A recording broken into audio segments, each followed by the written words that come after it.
There was a phone call coming through, so I was disconnected. But the intervention for the social learning model is cognitive behavioral therapy. So if you can change the thought, you can change the behavior. And if you can change the thought about urges and use, then you can work on helping them develop better coping skills. You can also help with communication skills. Most often abstinence is the target, but sometimes it is not. Through harm reduction, they sometimes use other techniques. And so let's talk about harm reduction. Harm reduction assumes that although abstinence would be the desirable goal, although some people do not agree with that, often it's not realistic, especially if people do not seek treatment because of expectations for abstinence. Harm reduction focuses on reducing, limiting substance use and its negative consequences. The goal might be using less of a dangerous substance or reducing the frequency of that substance. Or sometimes it could be reducing the health risk, like if you do a needle exchange or don't drive if you're going to drink. So harm reduction models. I've also seen harm reduction used, or harm reduction techniques used for people who self-mutilate. And we'll get into that later on, because sometimes people become almost addicted to the release of those endorphins when they self-mutilate or self-harm. The harm reduction model kind of focuses on trying to get people into services and out of the shadows so they can be more closely monitored, thus reducing the cost to society. Some people say that methadone use is actually a harm reduction model, and it is. Those who are in the abstinence model oftentimes have a very difficult time accepting that methadone can be used. But, you know, again, it depends on it depends on your perspective, where you come from. Oftentimes, individuals are treated in detox programs, and those detox programs typically are inpatient. They provide supportive setting for an individual when they are going through withdrawal. And again, those symptoms can be, fairly significant. Irritability, shakiness, you've heard of DTs or delirium tremors. It can be feeling like you have the flu, and these things can last several days to up to a week or so. Detox programs, they can be medical programs where the individual closely medically monitored. And remember, when I talked about earlier, oftentimes an individual who's withdrawing from alcohol will have to go into a medical detox rather than a social detox. And that way their vitals can be monitored, and they oftentimes have medications that are used to help with some of the withdrawal symptoms. Sometimes with benzodiazepine or severe alcoholics, social detox is not, you cannot do it because of the danger of seizures and death from it. Medications are not typically used to assist with withdrawal in social detox programs. In fact, most are not. You also have inpatient and residential programs. The old school model was 28 days, and if anyone saw the Sandra Bullock movie of 28 Days, that's kind of a old model. We typically don't see that anymore. Not that it's not useful, not that it's not beneficial, but it's very expensive, and most insurances will not pay for that. So typically, 28 days model from years ago is you don't see that very often. Typically now, an inpatient or residential program is less than 2 weeks. I would say somewhere between a week to 10 days is pretty normal now, as opposed to even 2 weeks. And most of that is because of reimbursement rates for residential programs.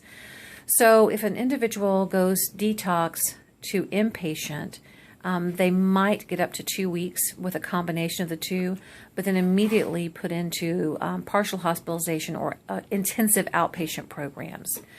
Now, depending on the insurance company, they will define partial hospitalization or intensive outpatient programs, IOPs, specifically in their benefits package. But generally speaking, a partial hospitalization program is where an individual would go into treatment during the day but actually go home at night. And this could be 4 or 5 times a week, every, Monday through Friday, or could be up to 7 times a week, depending on the program. An intensive outpatient program is a little bit less. Sometimes an individual might go for 2 or 3 days a week, up to 4 or 5 hours, several times a week, a couple of times a week, something like that. Now, outpatient can be a couple of different ways. It can be individual outpatient, it can be group outpatient, or it could be a combination of the two. Oftentimes, outpatient is once or twice a week only, and sometimes you'll see programs where they have detox, inpatient, partial hospitalization, IOP, and outpatient. And an individual who is dealing with addiction can use any combination of those for help in their recovery. Oftentimes, outpatient settings also include some family work, as well as the inpatient setting also sometimes uses family work, because most of the time an individual who has an addiction problem doesn't just have that addiction problem because he or she is an island in and of themselves, but they oftentimes have family members, and family members have to learn to deal with that person differently so that they can help in their recovery and not hinder their recovery. And family sessions work very intensely, helping change those behaviors. The advantages of these type of approaches over hospitalization is that they try to integrate the addicted person, back into their natural environment and help them develop coping skills so that they can deal with their natural environment. If you've ever talked to anyone who's gone through an addictions treatment program, it's easy to stay clean and sober as long as you're inpatient. But it's more difficult when you get back to work, get back to family, get back to your normal routines of life. And so individuals who've been involved in the recovery community, they talk about changing your places and spaces, or people and places to maintain your sobriety. Typically, traditional weekly outpatient treatment is not seen as successful for serious dependence. So that should not be the first place that people start. It should probably be as part of other types of programs, and maybe the last one before an individual is discharged back into the community completely. Oftentimes, individuals are court-ordered to participate in various programs. Sometimes you get into some difficulty, especially when an individual has been court-ordered, but the treatment team feels like that one particular program might be more appropriate than another type of program. Hopefully, the agency or the individuals that are working with the addicted individuals can also work very closely with the courts, so that what their treatment recommendations are, the courts will uphold. Sometimes people get into, the courts say I have to do this, but my intake specialist or my therapist says I need to do this, and they can kind of get at odds, but hopefully they can work together on that. Something that's been really, really helpful and is showing some great evidence toward helping individuals stay clean and sober are drug courts. And drug courts are treatment-oriented, responsibility-oriented, as well as legal-oriented. So it has components of all three, and they work together to help an individual maintain sobriety. So there are consequences if an individual has a dirty drop. They might, step back. They might have to go to jail. So the courts and the treatment programs work together to help an individual maintain sobriety. Right in this community, we have drug courts in Vanderburgh, Warwick, and in Gibson counties, and they've shown a great deal of success. Now, there's also self-help programs, and self-help programs are great. They oftentimes are used in conjunction with treatment programs, because an individual can maintain, participation in a self-help program pretty much as long as they want to. I have a friend from church who has been sober for probably close to 30 years, but she goes to 4 or 5 meetings a week. And she said, even though I've been sober for 30 years, I am afraid that if I don't go to meetings that frequently, I won't maintain my sobriety. So a self-help group are things like NA, AA, Celebrate Recovery, Accent on Christ, Smart Recovery, or any kind of fellowship that they share their experiences, they share their strengths, their hopes with each other, and they try to solve a common problem while they're working through their recovery.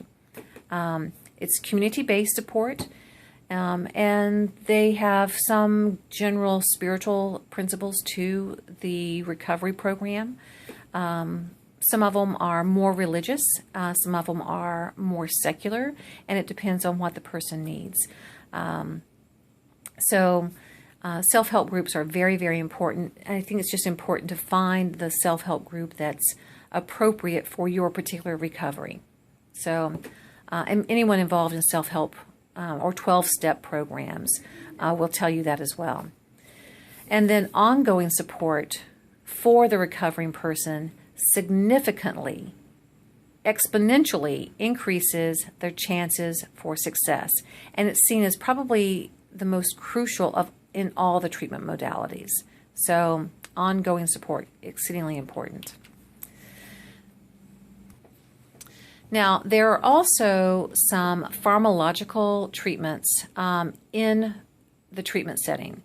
Not all programs use these, not all endorse them, and quite frankly, some of them are very expensive and are cost prohibitive to some people.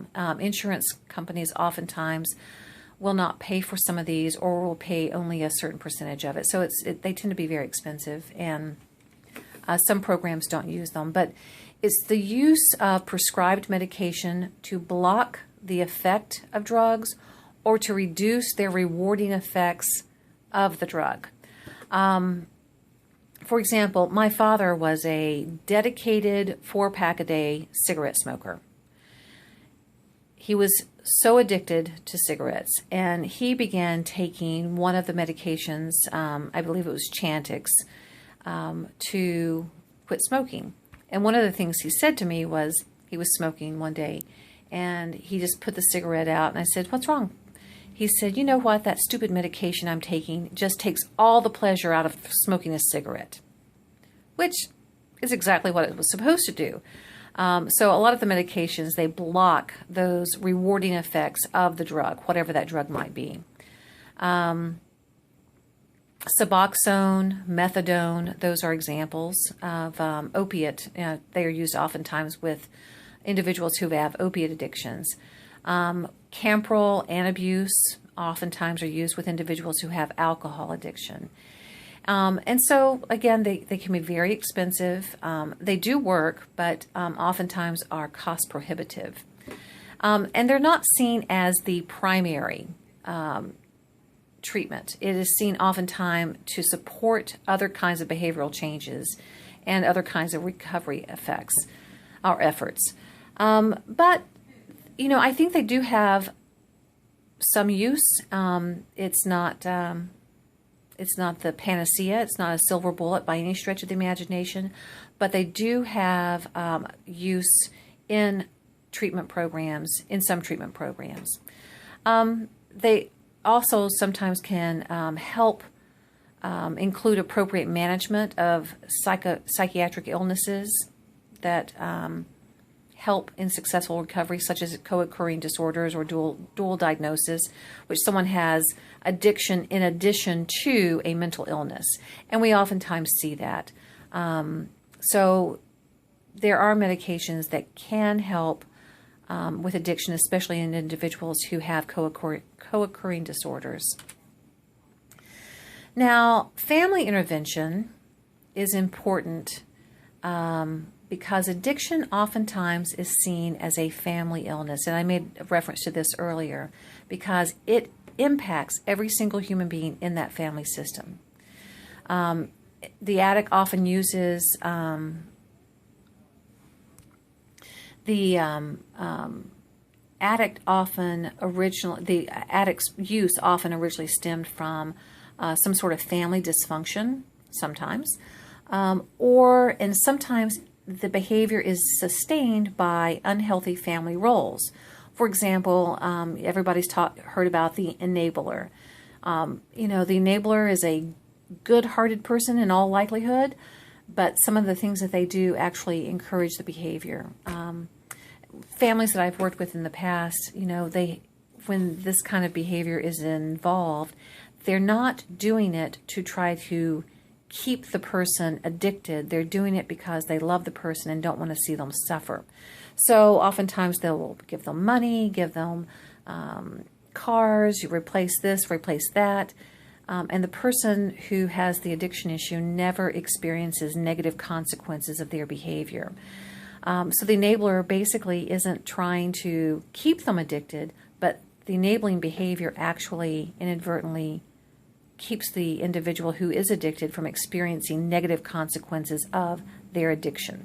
So oftentimes we learn not to do things because we've had a negative experience from that. For example, if, I've gotten a speeding ticket in the past, and when I speed, chances are I'm going to get caught. I'm one of those lucky people who, if I break the law by speeding, I'm probably going to get caught. So I've gotten tickets. I've paid those tickets. I don't like to pay those tickets, so therefore I don't speed, because the negative consequence is I have to write a check for $150. So that's because I've experienced those negative consequences. Individuals who have an enabler in their family, in their life, might not want them to have to pay that $150 because they don't have the money, so they might pay it for them, therefore removing the negative consequence that a person would experience. So it's important to involve family members in some way so that the family can learn different ways of dealing with that addicted person. And it's very difficult. It is very, very difficult. So Al-Anon is something that it's kind of the non-addicted person's 12-step program. Al-Anon is one, Alateen. I think they even have Alatot, so the entire family can become involved in treatment. I think I talked to you earlier when I said that when I was going through my training in my master's program, we had to choose mental health or substance abuse. And again, I've been in this role or in the field for quite a long time, and that's no longer the way it's done now. But there have been kind of a traditional divide between mental health and addictions. I can remember saying to an individual, well, I really can't treat you for depression until you get your alcohol use under control. I actually said that to someone, which, now I think how absurd. Of course you would treat both problems at the same time, but again, it was the way I was trained. Now, I have gone through a lot of training since I've been in the practice, and no longer feel that way and no longer practice that way, but that was the way I was trained. So the contemporary focus is cross-training and combining treatments. So an individual who has a co-occurring disorder or dually diagnosed with a mental illness as well as an addiction would deal with both issues simultaneously. So because it is the person and they're experiencing addiction and mental illness simultaneously. So of course they should be treated simultaneously. So this has been a very quick chapter. I'm actually going to bring in a speaker next week to talk to us about some addiction issues from the perspective of a recovering person. But there are a lot of different recovery experiences, and it's important to know that not everything works for everyone. And so there are a lot of different approaches out there. No one person can say, well, this is the only thing that should be used, because what works for one person may not work for another person. And that's why there are a lot of different things. Now, mandated recovery, where, basically people are court ordered to be in recovery, that's a different ball game. A lot of people are mandated initially, And when you're working with mandated people or court-ordered people, it's not that, they can be resistant at first, but they can still maintain sobriety. So when you're working with this population, it's important to learn different techniques to work with that population. I think one of the best things to use with this mandated populations is motivational interviewing. It's not a panacea. It's not one thing that you can use with everyone, but I think we're using motivational interviewing in conjunction with other kinds of treatment approaches is really helpful for that individual. So this was a brief overview of some of the things we need to consider about substance abuse and addictions studies. So be sure and read your chapter, view the video that is in resources, and it's under the YouTube section. And we will see each other next week. There'll be a quiz over 9 and 11. Thanks. Bye-bye.